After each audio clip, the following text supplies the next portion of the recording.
Morning, everyone. Welcome to Elbert County Board of County Commissioners meeting. Today is May 9th. Looks like time 9:04. Oh, we're having a meeting here because we've got some elevator maintenance. We've got to go on, so that kind of put us in a situation where we need handicap access. We're going to do it here. With that, please do roll call. Yes, sir. Commissioner Thayer? Here. Commissioner Wilcox? Here. Commissioner Richardson? Here. At this time, Pastor James, please.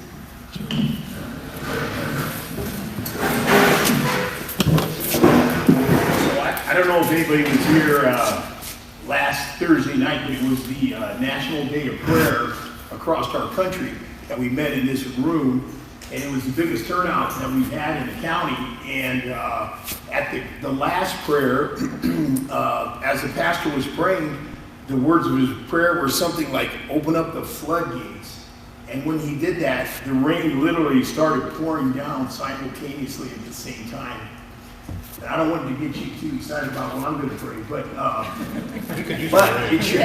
we sure needed the moisture, and it sure was amazing. I get goosebumps telling you about that, but I'm thankful that we have the freedom to do this, and it's a privilege to get to open this meeting up in prayer.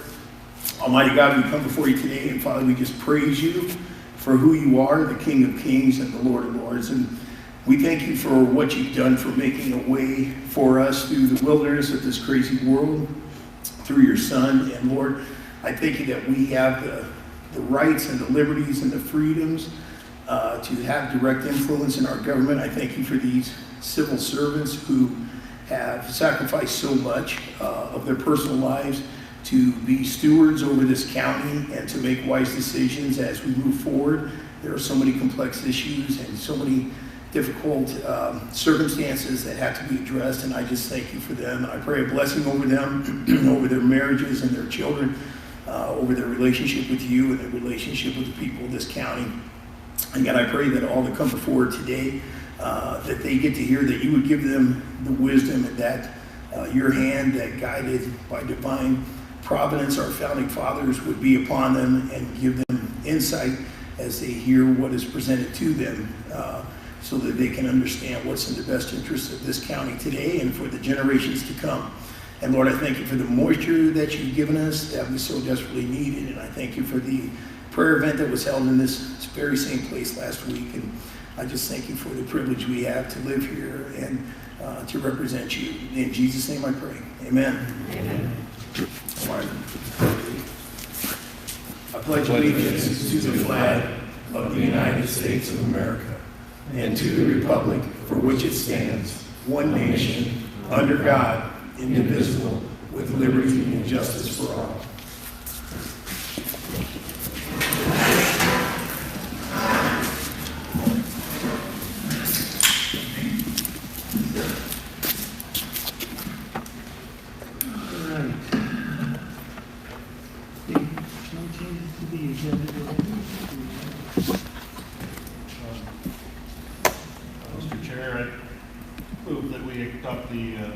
Agenda as presented.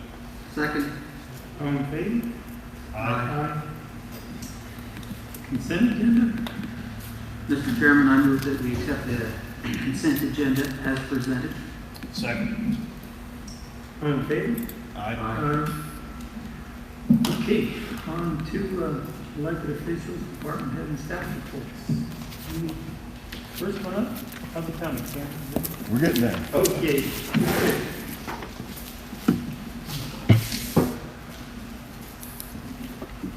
Let me take the mic. I forgot my clicker, so I'm going to run this PowerPoint from here.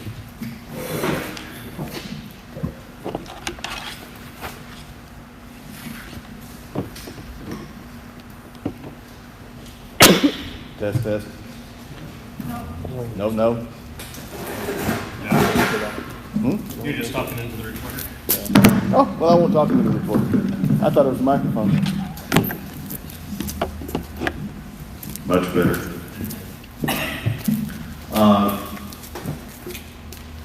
Commissioners, as you know, I was absent from the last BOCC meeting because Elbert County had been invited to coat his had been invited to co-sponsor the Pedal the Plains event, and I was with the towns of the towns of Kiowa and Bennett and Lyman at the Capitol to announce the route for the Pedal the Plains event.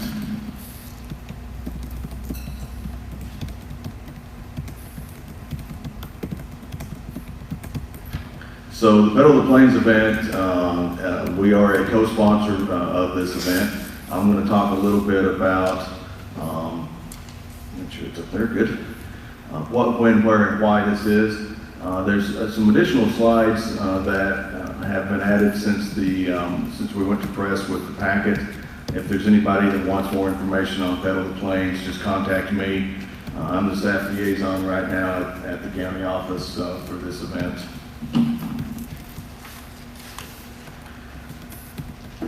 Wow. And there's my ending slide.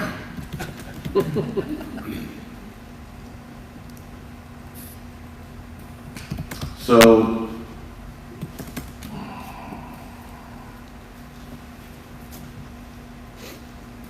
I guess I will just talk since I'm having technical issues.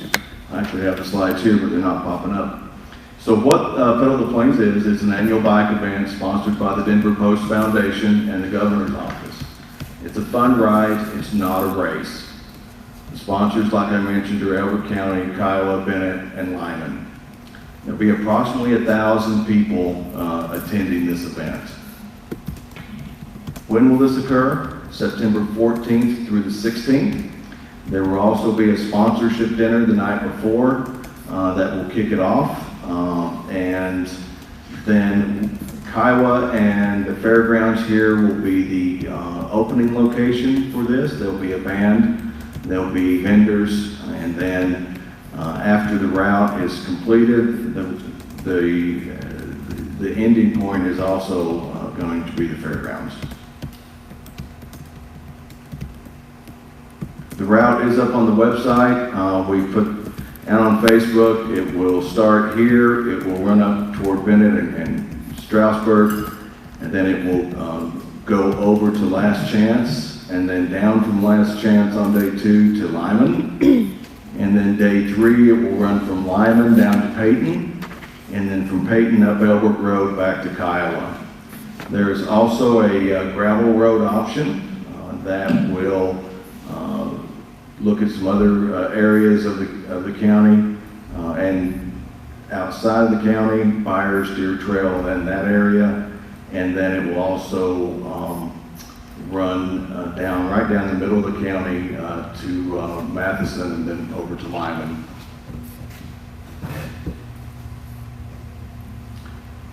A little bit of more information on this is that this is an annual event. It's been, it highlights the Front Range of the state.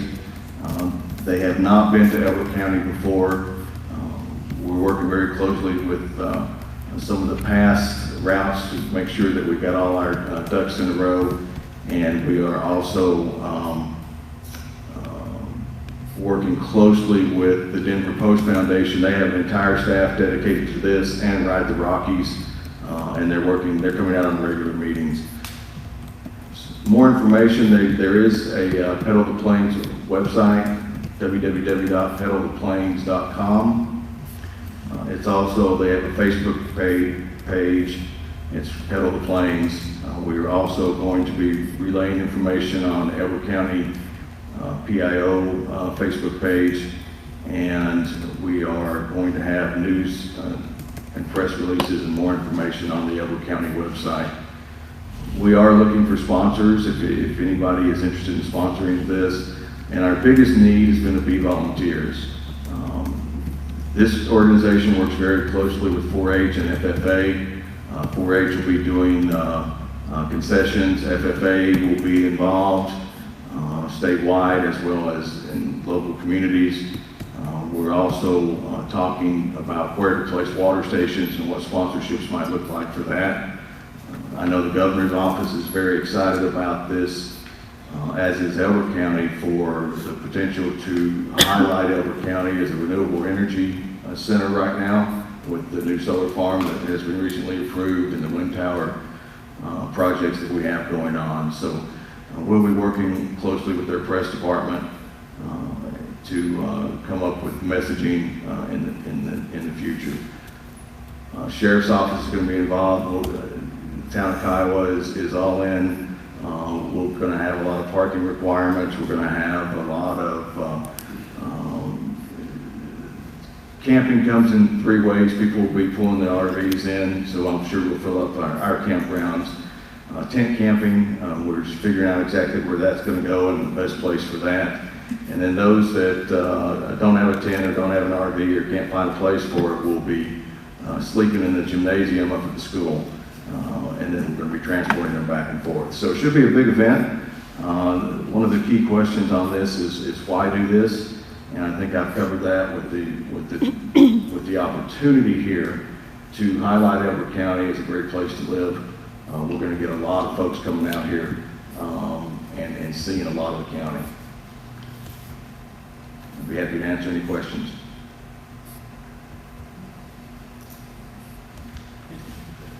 Yeah, I guess the only one right now is the Denver Post is in kind of turmoil. So, just one concern that the Denver Post seems to be in a bit of turmoil now. I know it's their foundation. Just as we track forward, if there's any big pieces they're responsible for, we see some wavering. Absolutely. I have seen those press reports and press releases about the ownership of Denver Post and where that's going, or where it might go. So we will keep track of that.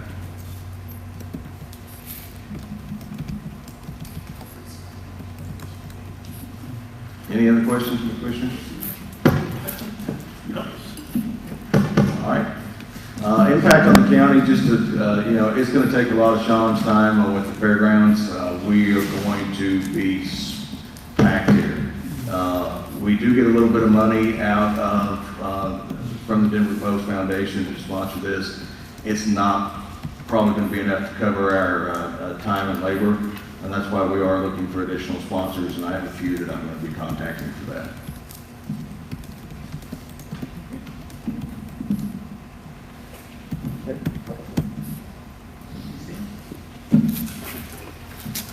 Next one, I believe. Rachel.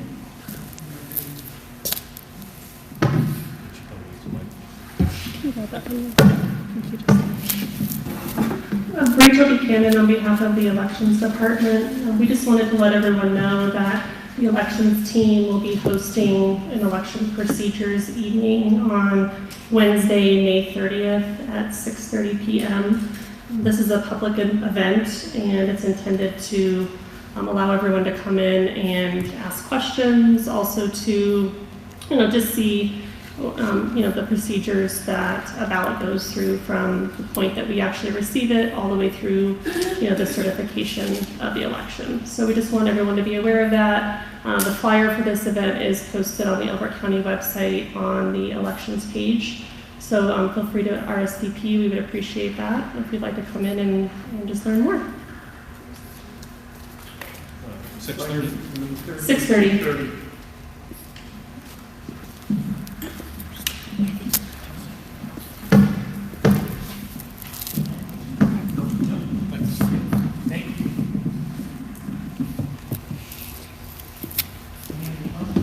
Any other department updates?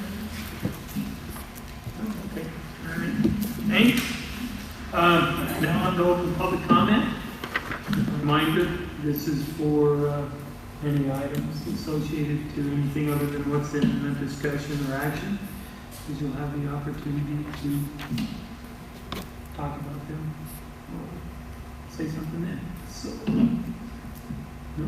All right, on to discussion. First one on our discussion item is the update on the TANF policies. Jared.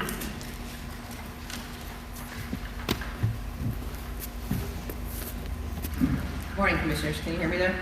Yep. Can you hear? Can you Okay. get Sorry I can't bend over. I think I hurt my back going up and down the stairs without the elevator yesterday, so I had to harass him a little bit. Yeah, so I'm not bending very well this morning. Just to let you know, the TANF policies that have been on your agenda, I think, for several meetings now. I just got a little optimistic once the state finally gave me their approval, and then I realized we have to put them in the county format, so we've been working on that. So I will try to give you the background and all the information this time. Hopefully they'll be on the consent agenda next time. We actually should probably have them by tomorrow or Monday. I think I can turn them in to you so you can start reviewing them. There are 11 policies. And the TANF policies, also you'll see Colorado Works, it's interchangeable terminology for the program. TANF stands for Temporary Assistance to Needy Families, which is a federal term. And then the program that we operated under is called Colorado Works in Colorado. So these are policies that are required by the state, and they actually review and vet them. And then I bring them to you for your approval. Not all of our policies in the department have to have Board of County Commissioner approval, but these policies do require that. So that's why you have the fun time of reading them and reviewing them. And this has been kind of a painful process. I'd say painful just because we spent a lot of time. I don't think we had to put in so much, but the state did a program review in 2016. I brought the policies to the board. So we have policies that have been approved. This is just an ongoing process that any kind of regulation or statutory changes, they have to be updated. So this is routine, but it's just this process shouldn't have taken as long as it did, but they would somehow not get back to us for 7 or 8 months, and then so we have to kind of delve in again every time. So I think we're finally there. You actually approved one of the disaster policy a month or so ago, so we would be in place just in case another fire or some other disaster happened, and we wanted to pull down funding from the federal government, state government, if the governor declared it a national disaster. But that one will be reformatted. So some of these won't change in actually the content. The last time the board approved all of them was February 2016. So, but again, we're just updating the format. There's a little bit of formatting that I've added to the process. I know that you went and had like the A through, I don't know how far it went down in the alphabet for each of the different departments. I'm adding program differentiation for us too. So you'll see like a B's will be K, which is for our department, then / TANF. Because we have so many programs that run through our department, we had to have a little bit more differentiation. So you'll see that on there. And so there's 2 of them that I do use across the department. We had to have them for TANF, so I'm going to use them across the department anyway. So we have confidential case processing, and then the other one is conflict of interest / nepotism. So that one I use for all of our staff, and they have to sign off that they're aware of it and that they understand it. What the disaster policy, which you've read and reviewed and approved a couple months ago. We have a substance abuse and alcohol abuse screening and treatment policy. We have a quality assurance policy. We have workforce requirements and employment outcomes policy. We have a segregated funding policy. We have a policy for county and state diversions. We have a domestic violence policy. We have a hardship extension policy, and then we have a supportive services, other assistance, and non-custodial parents policy. And those sound like a lot of fun, but yes, so those will be presented. Like I say, hopefully we've been working on one with reformatting, and so we're deep into the process. But so I think by tomorrow or Monday we should have them all. Any questions? Is our need increasing? TANF, I know, funding, do we? No, I mean, it's kind of, it fluctuates, and I think, a couple of years ago, we seemed to have a lot more on the caseload, and then we felt it financially. This year I've talked to Sam about, we actually have some extra TANF funding in our allocation, and so we are going to transfer that to another county, which relieves us of some of the county-only maintenance of effort dollars that we have to pay out. So that's a financial that helps us a little bit financially. That's an advantage. Yes, that's an advantage, because if we don't use it, it'll stay in the pot for the state, but then some other county will use it, we've paid the county portion for it, so that reflects something that our numbers are not as high as maybe they were a couple of years ago. There is legislation going on, well, I shouldn't say legislation, that it's actually going to the board for rule by the State Department. The counties are not supportive of right now, to have an increase in basic cash assistance, which could impact some financially, even though the caseload would increase, the actual payment would be increased, which philosophically, I don't think the counties are opposing that, because it's, I want to say, I've got 312 in my mind for monthly payment for one child, so it wouldn't increase significantly, but and it hasn't increased for, this is, boy, I don't know, maybe 20 years, but at least 10 years. So we understand why they're asking for that. We're just saying that the counties don't feel like they can absorb it, probably financially. We probably could, at least if our numbers don't drastically change. But there's also, we just found out this is state, in their error in accounting somehow, found that they had 54 million extra in their TANF reserves, long-term TANF reserves. So we're thinking that we should be able to absorb it. They just need to pass it down to the counties. So, but no, caseload-wise, and I can't explain to you why about 3-4 years ago we really felt an increase and some fluctuation in the caseloads, and that's why at that point we stopped doing. We had done a lot of community contracts, and that we discontinued those at that point just because we couldn't afford it. And we'll try to take a look at that the second year to see if we can do a little bit of it. We still can't do as much as they used to prior, in years past. Because our allocation isn't going up. In fact, I think we're going to take a little bit of a decrease this year, this upcoming fiscal year. Thank you. Sure.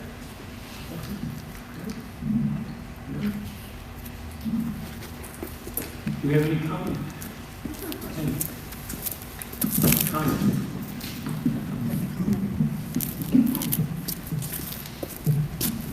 Marlene Groves, 3300 Ridge Road. My comment, actually was a question, maybe you can tell me afterwards. Will this affect us if we're going to give them back some monies? Is that affecting the future for, having the fund that you need going forward? That's just, wanted to make sure that we're not leaving something on the table. You don't have to answer right now, but that's where my mind.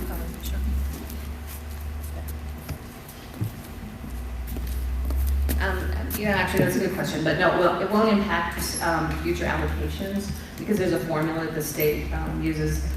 Again, in all of our programs, it's all recognized as one. Counties act as agents of the state, so we're recognized as one, and then they do a formula so each percentage of each of the different allocation pots are divvied out to the counties, but then it goes back into that bigger pot if the counties don't use it. And in this situation, in TANF is the only one we actually can have some county reserves that there's a 40% of our allocation that's a statute that we can hold in county reserves, which comes out to about 130,000, which is pretty minimal compared to some of the millions that some of the large counties can put in theirs. But yeah, it's a good question. Our reserves are pretty much right there at the top, so there's no reason for us to use the extra dollars wouldn't actually flow back and support Elbert County. But the allocation process isn't affected by any transfers of allocations between counties. So that's a great question.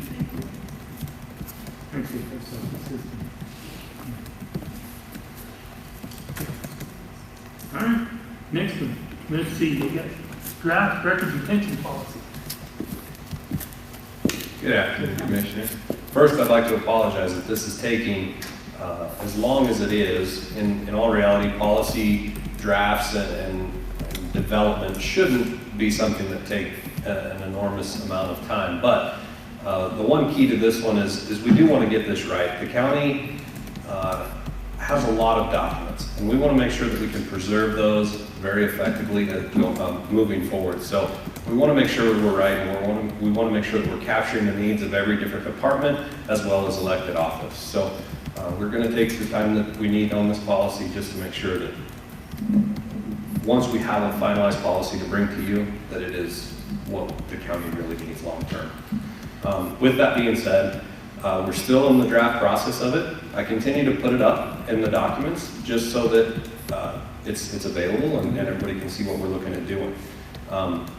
We have not received a ton of internal comments, and I think largely that's because this document is not intended to be the schedules for the different departments for their records retention. It basically drives that every department will draft a records retention schedule, which will then tell what documents will be stored and how they'll be stored and how long, those type of things. This policy is just the county level saying that the county is going to establish a process that is a little bit more in depth than what we currently have right now. Again, we're not destroying documents. We have documents. We just keep them perpetually. And that's what our requirement is, and we're meeting the requirement to this point. Once we develop this document and we get it finalized through the Board of County Commissioners, then that will allow us to make decisions on documents to start to purge some of those older documents or move them to a digital format for storage. So with that being said, what we're looking at doing is we're going to hold an internal working group at some point, make sure all the departments come together and they have feedback into this to make sure that we are capturing their needs. So we look to have that done hopefully after the next BOCC meeting, and then the following BOCC meeting, which Sam, maybe help me on the date. That will be 13th, maybe? the 13th of June. My birthday, don't forget. Nice. This will be a Sam's birthday present policy. But our intention at this point now, we're going to bump it a little bit further, is to have a finalized document to bring to you 13th of June. So, No. Timing's still good, I guess as we roll into the budget process, if there's any dollars associated with either increasing our storage capability or transferring to electronic media, we can start addressing that. and we've already got that planned, you're right, to make sure that that is captured and included in our budget process. Thanks. Okay. Public comment? All right, on to the next one. Oh, Howard County Regulatory and EEZ. Let's, there you are, great. You were right behind the podium. I was going to fake it, but go ahead. That's good. Surprise. Vince Harris with the CDS department. First off, I'd like to thank you. The part-time person was allocated to the CDS department with Trish. She's been a great resource for Tracy, and they're getting more caught up, so that's good. Activity in the CDS department is quite high. As you'll see on the pipeline report, there's about 50 applications that are in some phase of process. There's about 20 applications that are active, that I'd say are active, we're going through the process. So there's notes on each one of those that are going through. So there's quite a bit of interest and a lot of activity going on in the CDS department with land development applications. Okay, any questions on the pipeline report before we move on to it's updated as of May 1st. So we did receive about, I think it was 5 applications since May 1st. So those are in addition to what's on this list. So No, I just wanted to compliment you on getting that. It's been hard to get these reports in the past, and they're very meaningful because each one of us as commissioners probably get, I don't know, 1 or 2 calls a week asking what's the status of.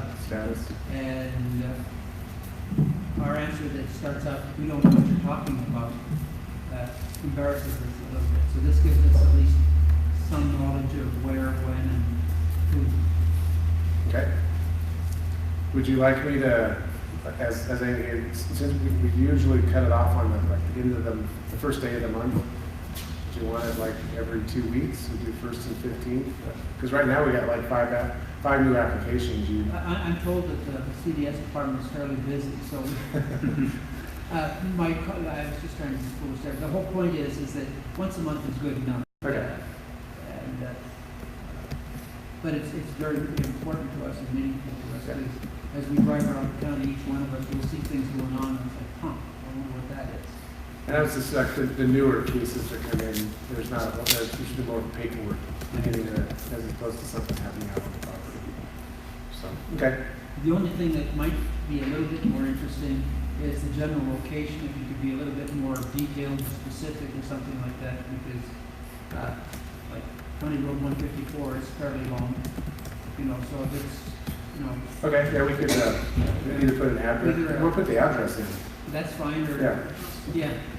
Yeah, that'll help. Okay. Okay, part two, so just kind of what we termed as the regulatory update. I was able to get an updated memo out to you. I actually have paper copies of that I got out last night. Do you want paper copies now? I've got, if you didn't print it, I do have extra copies. They've got it. Is this the one that I got last This you night? said last night? Yeah.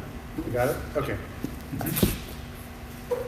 So Ethan left us for about 2.5 weeks because he went to the hospital with his wife to have their baby. So he's still out. He'll be back to at least working next week. So he's helping them out. He's actually trailing around their 3-year-old that has decided that it's difficult having another sister around. So zoning and subdivision regs. So as you know, we've been working on those. We continue to work through the updates on that. Ethan is the coordinator of that.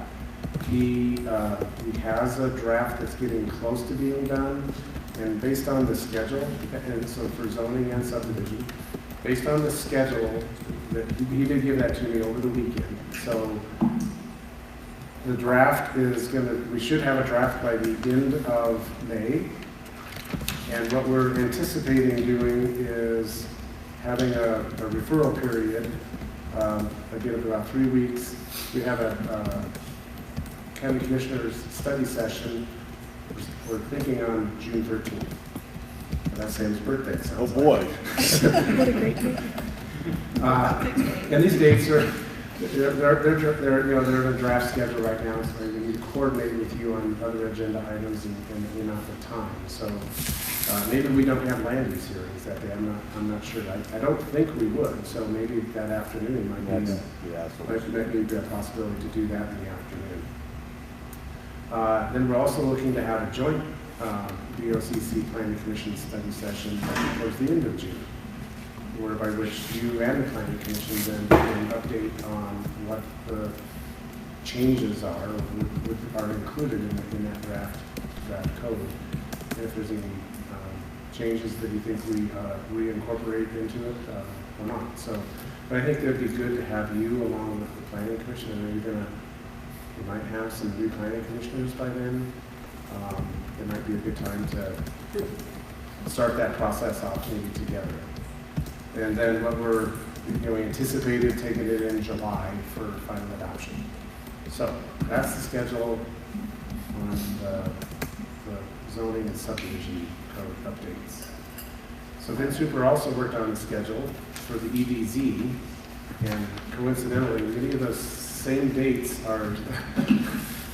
I don't know if patching. Yeah, I don't know if we want to try and tackle both of those items that are really on the same agendas. So, but I left the dates in here the way because it's draft right now. And I encourage you to maybe think about that.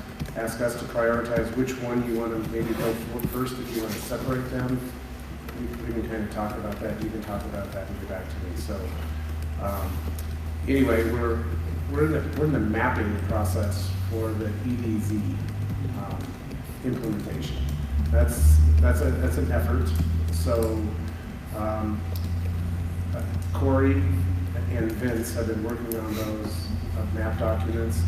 I really haven't had a close eye at looking at those yet, and by the end of this week, we're supposed to have some maps available for me to look at, so we can see how we can bring those forward and maybe shuttle those to you in advance. So we're looking at going through the notification process, which you adopted when you adopted the EDZ zone that same day. We also created a process to actually do it. The county commissioners can initiate rezoning applications in the county.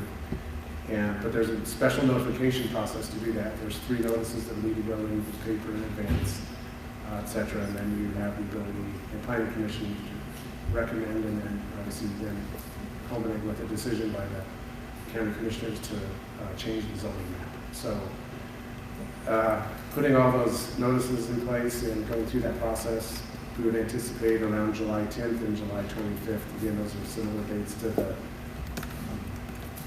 zoning subdivision code adoptions. We could have that adopted by the end of July. So those are those 2 items. I'd like to talk a little bit, kind of moving on to the XX and NZ zoning. You may have this information in your pocket or in your brains, but I wanted to kind of go through the XX and the NZ zoning that show up on the zoning map today. This is based on the information I've been able to accumulate in the last 3 or 4 months on the details of what's happened. So 1983 was the first year Delaware County had zoning. So new zoning regulations were adopted in 1983, but there was no zoning map. There was no zoning map until 2006. Staff at that time, between 2004 and 2006, did a significant amount of research countywide to understand what zoning approvals had happened since 1983 and on which properties. There's about 36 large format zoning maps for the county that were created, and they were approved and adopted in 2006. At the very end of that process, it happened really quickly, as I understand, and when staff between 2004 and 2006 were going through the property researches to find out what zoning changes had happened after 1983 up until 2006, because there wasn't a record other than resolutions.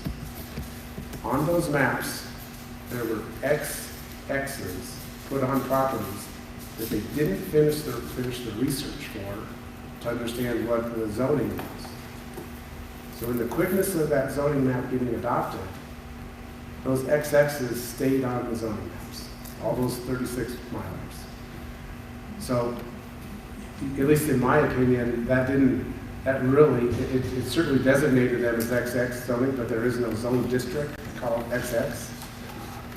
So, that's how XX's got put onto that zoning map. The NZs were put onto those maps, and those were put on parcels that were before 1983 were created and were less than 35 acres. So essentially they were zoned ag, probably, for the most part. They were probably zoned ag, but some landowner sold off some land that's less than 35 acres, or just inherently was less than 35 acres, but it never got attached ag zoning from the beginning. So those were labeled as NZ, or no zoning. So my suggestion is to use the new county commissioners initiated rezoning process to bring forth, I'd say, updates to the zoning map for the XX and NZ parcels that are designated on the zoning map.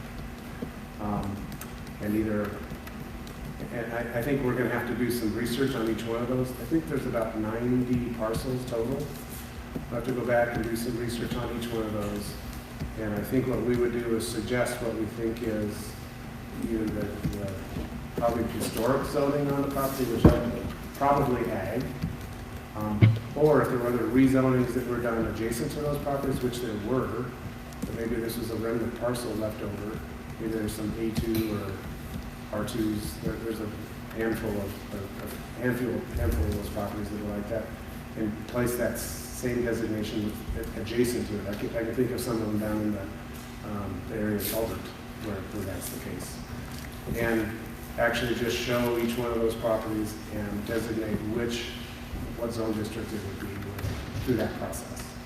We'll go through the same notification process and then have planning commission review it, make a recommendation to the commissioners and then adopt an updated zoning map. So, but there was another zoning map adopted in 2010, after the 2006 maps were adopted. And that's the one that currently is available and is through a process that's available in the county records, the PDF of each one of those 7 zoning maps for the entire county. So I guess I'm suggesting that we maybe go through that process and update the XX and NZ properties with. So we do it in maps, Mhm. and that would also be able to handle the question of historic lot lines within unincorporated towns. Yeah, I think the new zoning and subdivision regs will probably actually take care of that with what I would call as non-conforming lot designations. So, There's a couple other things that I just wanted to ask you about, is the site plan language. I don't even know if it exists, but we do it. Is that going to be in the regulations, or is that going to be a separate document? that would be in the regulations. That would be in the zoning code update. And you're going to teach us how to read it? Yes. I've got 2 other items that we seem to get multiple questions on. Is the second residence, and I know we go through the SUR for some of them, but a couple of the people have asked us, they just wanted to put on an addition to their house, and they've been declined because it had a sink and a washing machine. And I'm being a little bit exaggerated to make a point. One thing about the world today, and I've just read some studies on it over the weekend, the demography of the nation is changing, becoming older. Yeah. And the idea of having what I call a mother-in-law's apartment or something like that in a house, I don't see why that should be a negative. And I know people have said to me, well, what if they rent it out? Well, the whole point though is that we have to take into consideration some of these family issues. And the other one that's probably even more important than that, or certainly as important, is today a lot of people, especially in this town, are working at home. So I had one guy talk to me about putting an apartment above his garage where he would work, and it was looked at as a second residence. So one of the things is, I don't know if this is a building issue or if this is a planning issue or it's no issue at all. There sure seems to be a lot of conversation about it. It is an issue. This community isn't the only one that deals with it. What was really referred to as accessory dwelling units, whether it's an apartment, if it's rented to a student or just a friend or whatever, or a mother-in-law apartment. There are different communities handle those in different ways. There's a variety of different ways to do that. We think that's one of the 3 or 4 topics that we just really need to sit down and talk about with the new zoning So you would think regulations. of putting something like that, with respect to that issue. That'd be in this included. rewrite. Yeah. It's going to be one of 3 or 4, I'd say, sort of major topics to deal with. Well, you probably got the same list as I have. Hope so. I've had 2 people call me over the weekend that wanted to have an event, and they wanted, because going back to previous planning directors, they were always treated in a very sophisticated sort of a way, and which meant they never happened. So these temporary events, it seems excessive to me that you have to go through an SUR process or something like that. I don't know what the right answer is, but there should be some kind of a recognition of these events take place in time to time. Okay. Is that the same list as you have? Especially that one's been on the list since day one. Yeah. Well, I'll hit my list.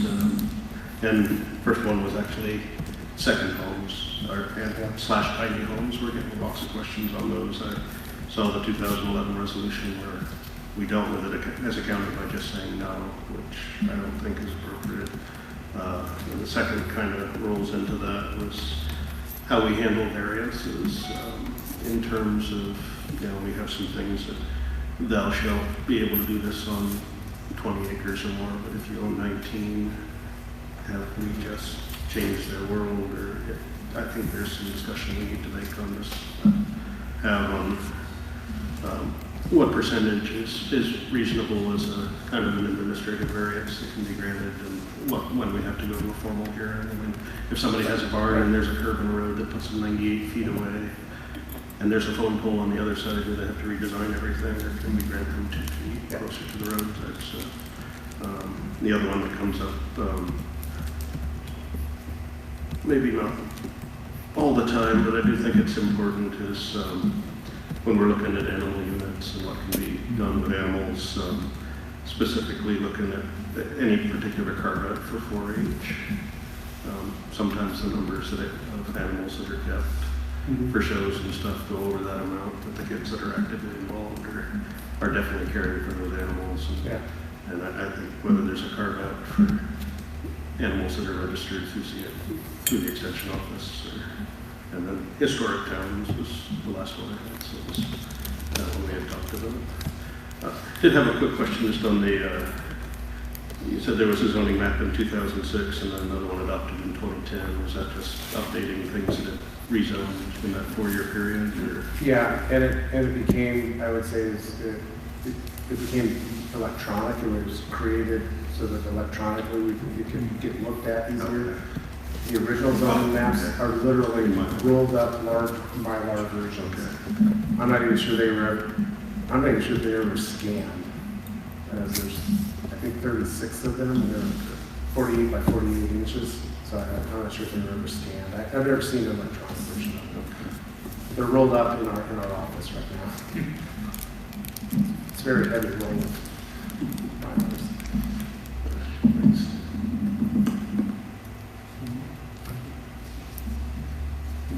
Do we have any public comment on the EBZ update that's in the information?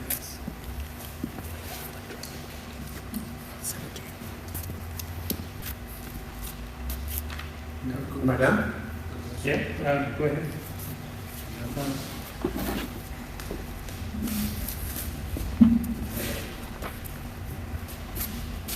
Mike Buck, 26822 Richard Circle.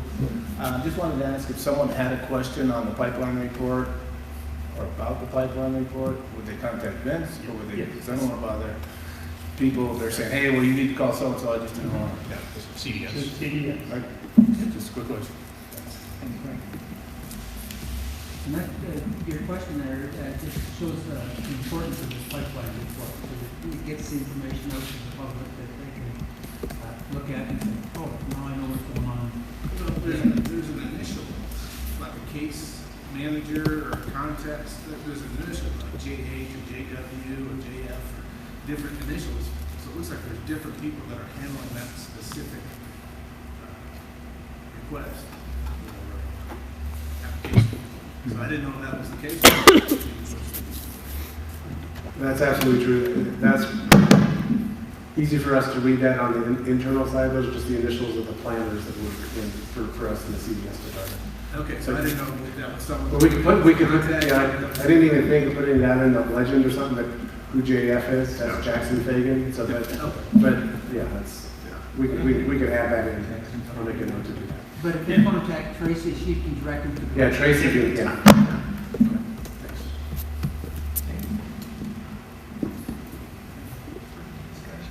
Okay. On to the next item. Model traffic code. Looks like, I don't see, Troy. I guess we'll just push that to the next meeting. Yes, if we could.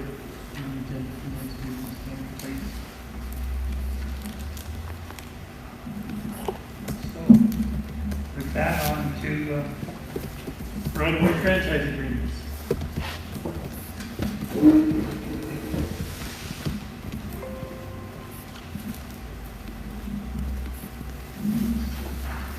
Good morning, Commissioners. Bart Greer, County Attorney.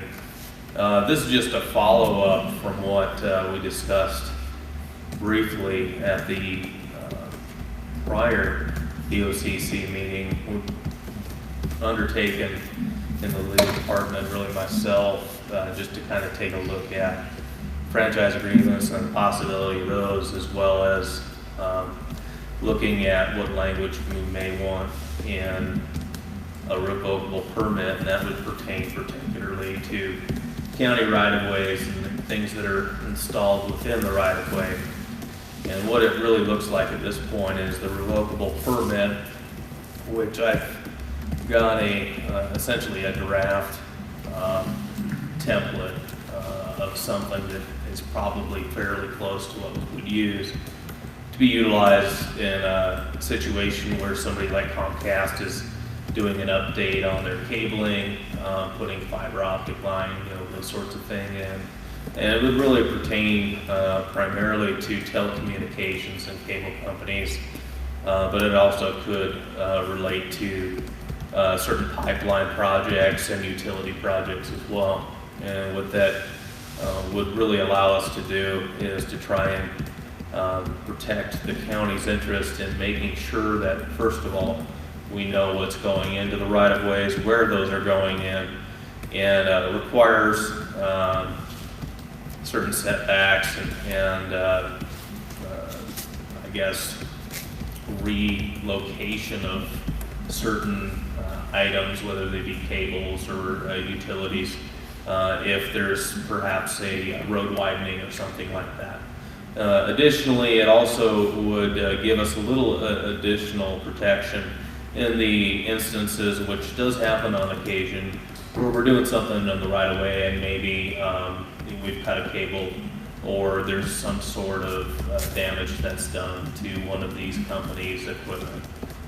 They're basically, the onus is on them to come out and repair it, and then the expenses on them. And that's really because they're using our right of way, and when we need to do maintenance within that right of way. So that's really what that is designed to look into. I'm not asking you to adopt anything or acknowledge acceptance or anything like that. It's just really an update on kind of the status of the research that's been going on with Road and Bridge and the county engineer with respect to our right of ways. So thank you.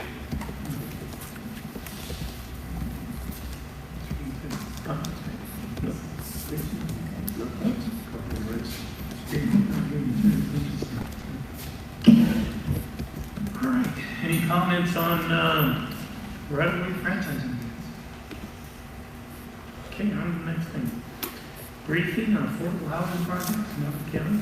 I believe Mr. Baldwin. Sam? Commissioners, let me go ahead and introduce Joel Oliver and give you a little background on the reason this is on the agenda today. The town of Elizabeth is considering an affordable housing project, and Joel Oliver with Green Street is the developer on that project. Elizabeth has reached out to the county to determine interest in developing a Elbert County Housing Authority, for lack of a better name, at this point. As we continue to look at the needs of our citizens and different housing solutions. This does align with our new comprehensive plan, specifically on respect to a diverse range of housing options. So it is in alignment with that. We're not at the point here to ask for any recommendations or approval of anything. We're continuing to explore the roles and responsibilities, the cost to develop a Elbert County Housing Authority, what that recurring cost is in addition to the setup cost would be, and how we might fund that. So we also want to reach out to the other incorporated municipalities, Simla and Kiowa, and see if they are in support of a countywide housing authority too. But with that, we thought it would be a good point in time to have Joel come up and tell you a little bit not only about the project, but about affordable housing in general, and what housing authorities can do to support these type of projects. Joel?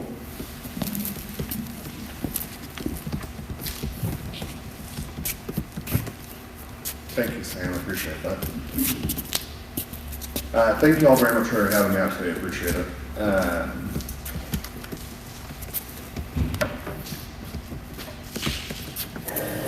worked on the first try. Yeah.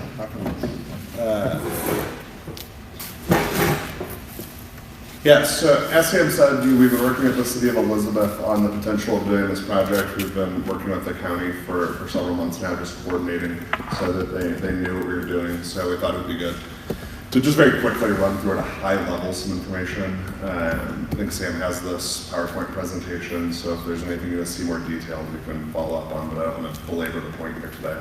The project we're looking at, we're calling Walnut Square Apartments. Green Street is based out of St. Louis, Missouri, the fourth largest developer in St. Louis. We really have a focus on community revitalization in a lot of different capacities, whether it be housing, industrial, commercial, retail projects. So we do those kind of projects. This is our first project in Colorado, but I've been working professionally out here on projects for about 18 years now, most recently on similar projects in Aurora and Boulder. So very much know the state, really like working out here. So affordable housing means a lot of different things to a lot of different people wherever you happen to be at any given point in time. Pre-Reagan, this was affordable housing. Big